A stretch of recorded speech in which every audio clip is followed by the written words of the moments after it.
Time doesn't automatically heal all wounds. There's a story behind that.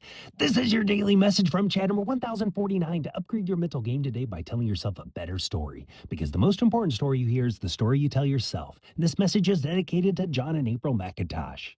Here's the upgrade. You think time heals all wounds, but upgraded thinking knows it won't if you don't choose it. Here's the story. Edith Eger was a talented ballerina and gymnast. She was on the Hungarian Olympic team. In 1942, she was removed from the team when anti-Jewish laws were enacted.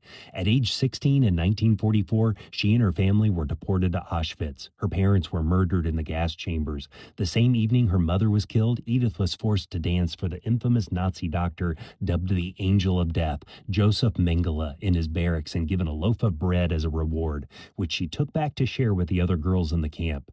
As Soviet and American forces made their way towards Germany, camps were evacuated and moved to other camps. One of these death marches was 35 miles between camps, during which Edith collapsed. A girl Edith shared Mengele's bread saw her and carried her to the next camp. The conditions were so bad that she ate grass to survive. When the U.S. liberated her camp in 1945, Edith was only 70 pounds with a broken back, typhoid fever, pneumonia, and pleurisy. She was taken to an American hospital in Austria to recover, where she met her future husband. Together, they immigrated to the U.S. in 1949 and raised a family, but she kept her Holocaust story private for decades due to survivor guilt and repression. She didn't talk with her three children about the Holocaust.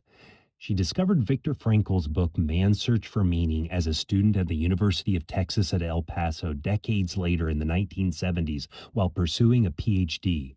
A classmate gave her a copy, which profoundly impacted her and prompted her to confront her repressed trauma. This led to correspondence with Frankl, followed by a friendship and mentorship. He influenced her work in psychology, and she went into therapy informed by his ideas. She eventually became a clinical psychologist, author, and expert in trauma recovery, particularly post-traumatic stress disorder, PTSD. At age 90, she wrote her 2017 memoir, The Choice. It became a bestseller and was followed by The Gift, 12 Lessons to Save Your Life in 2020. She passed away this week at the age of 98. Eager's core message was realistic resilience. Her deep faith in the camps encouraged her to pray for the guards that kept her in the camps, understanding that they were brainwashed. In her words, quote, "People said, 'Where was God?' But I always said that God was with me. The Nazi guards were prisoners too. I prayed for them and I turned hatred into pity," end quote. She believed and taught that while we cannot always control what happens to us, we can control our response, our thoughts, choices, and mindset. She emphasized that the greatest prison is the one we create in our own minds, and true freedom comes from within. She said, quote, "Time doesn't heal, we do. Our painful experiences aren't a liability, they're a gift. They give us perspective and meaning," end quote. She taught that healing requires responsibility, risk taking, and releasing the wound. The better story to tell yourself is, the choice I make heals my wounds. Tell me a story of resilience and responsibility to fromchadsmith@gmail.com. Send someone a text and ask them, do you think time heals all wounds?